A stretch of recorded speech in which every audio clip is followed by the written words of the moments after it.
Good afternoon and welcome to the Midday News for Friday, February 6. I'm Carrie Simpson. A special welcome to our viewers on YouTube, TVJ International in the Cayman Islands, and online at onespotmedia.com. Here's what we have in the bulletin. More details emerging about the prosecution's decision to accept Julian Silvera's guilty plea to manslaughter. Indicom probes another police fatal shooting. And later in sports, 19-year-old skier to be Jamaica's flag bearer at Winter Olympics opening ceremony this afternoon, Jamaica time. Thank you for joining us. Now the details. Up first this afternoon, more details are emerging about the prosecution's decision to accept Julian Silvera's guilty plea to manslaughter. Details in this report. Julian Silvera was before the court on charges including using a firearm to commit a felony and the murder of his wife, Melissa Silvera. He was initially charged with murder and firearm-related offenses. However, when the gun court hearing began this week, the case took an unexpected turn. Silvera pleaded not guilty to murder, but guilty to manslaughter. In a statement, the prosecution indicated that the defense would be required to provide the basis on which it was asking the court to accept a plea to the lesser offense. It was subsequently revealed in a statement signed by Mr. Silvera detailing the circumstances surrounding Mrs. Silvera's death. According to the statement, on the night of November 10, 2023, Mr. Silvera and his wife had an argument which became physical. Mr. Silvera said that during the argument, his wife blamed him, as she had done before, for the death of their young son. He further stated that she hurled several expletives at him and made derogatory comments about his sister and mother, which he found provocative. Mr. Silvera said his wife also made a comment about their children, which he described as the final straw. He stated at that point, he lost control and discharged his weapon in her direction. He maintained that it was not his intention to hurt or kill her and said that after the incident, he panicked and left the apartment. Mr. Silvera further stated that in days following her death, he thought about his children losing both parents and decided not to admit what he had done. The prosecution, having considered Mr. Silvera's account, said it was guided by two previous matters. It took the view that were an accused to provide an account on a guilty plea that support the offense, in this case manslaughter, the court can properly accept the plea. It was initially believed that Mrs. Silvera had died of natural causes. However, an autopsy later revealed that she died from gunshot wounds after 3 bullet fragments were recovered. Julian Silvera was arrested on January 18, 2024 and has been in police custody since. Following the acceptance of the guilty plea on Thursday, February 5, Chief Justice Brian Sykes announced that sentencing is scheduled for March 6. Anthony Atkinson, TVJ News. Residents of Thompson Pen in St. Catherine are crying foul following the fatal shooting of a man in the community yesterday during an alleged shootout with the police. The deceased has been identified as 37-year-old fisherman Demoy Campbell, a resident of the community.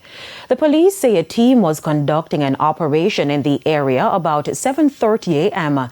in search of wanted men when they came under gunfire from a man. The police say they returned fire, during which Campbell was shot. He was taken to hospital where he later died. The police say a firearm was recovered from the scene, but residents have disputed the police's account, claiming that Mr. Campbell was killed in cold blood. We see Woolipa police are coming and something Riverbank, Chins Avenue, all over. So by the time he call me answer, afterward me advice note him. When me start advice note me, you one Woolipa shot and me scream out and me say, Jesus! So me scream out and then me see Woolipa people are not come and say that they kill that the police, kill that the police, kill. So me say, oh, and when me come out from go over the hospital, me see him, he a gunshot. One shot, then give one well per shot. Because some people don't understand, tell me, say, them a look over the fence.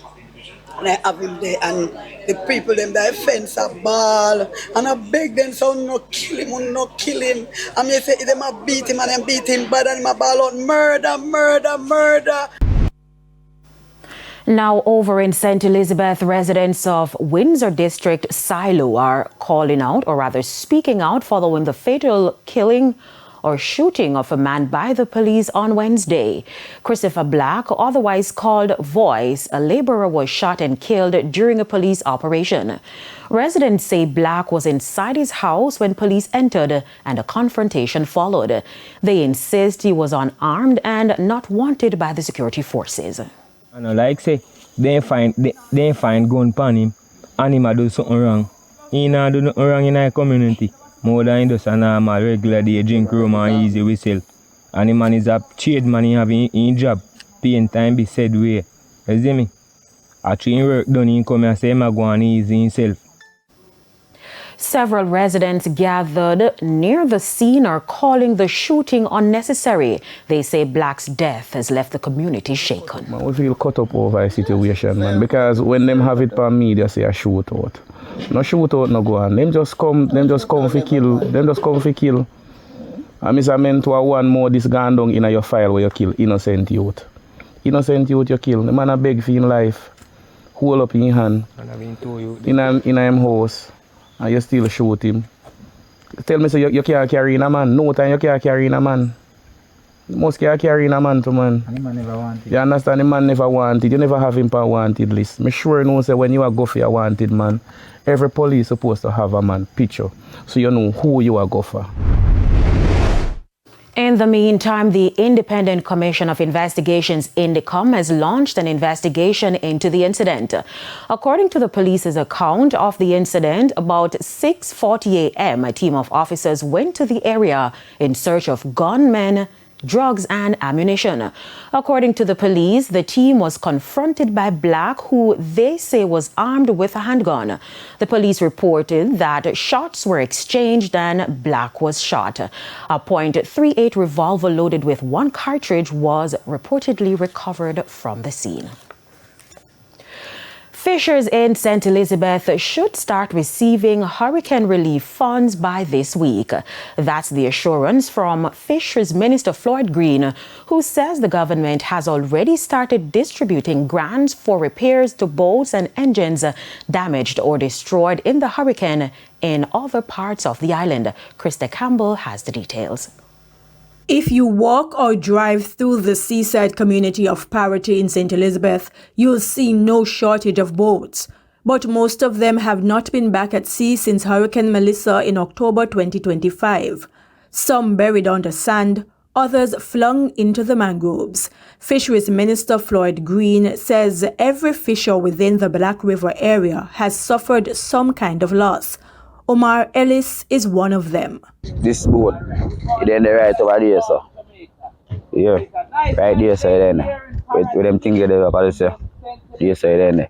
So I can lick it and can go way over there, swamp over there, so. So I sense what they may take some boat off of it and get a truck and put it there. So you see it's the engine and the boat mash up. So I can't go for do no fishing on that. But after months of promised help, the wait might soon be over. We started issuing of the grants. We will accelerate the pace, so we will move into areas like Parity and some areas of St. James starting this week. The grants are so determined depending on the level of the damage. Parked like cars in a yard, boats that have been tossed aside in Melissa's fury might soon sail again. I asked the Fisheries Minister about plans to help both fishers here in Parity and those who also work as tour operators at the Pelican Bar.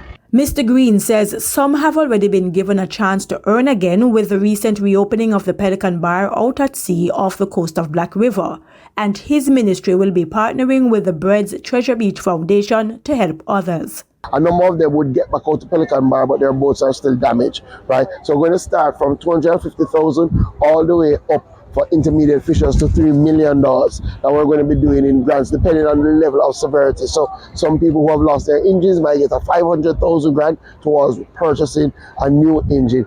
He notes that while wires were distributed to fishers who only lost fish pots so they can rebuild that tool of their trade, others will be given grants for boat and engine repairs. Boat repair goes up to $250,000.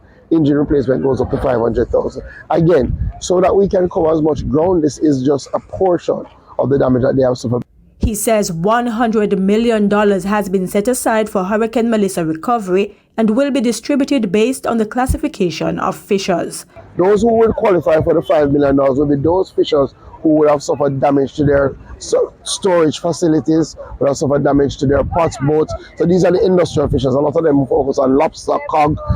For example, like a cold seafood, a number of seafood operators, Brandmar, who would have had a base directly on Black River, now that's decimated. So we're trying to give them a start. Krista Campbell, TVJ News.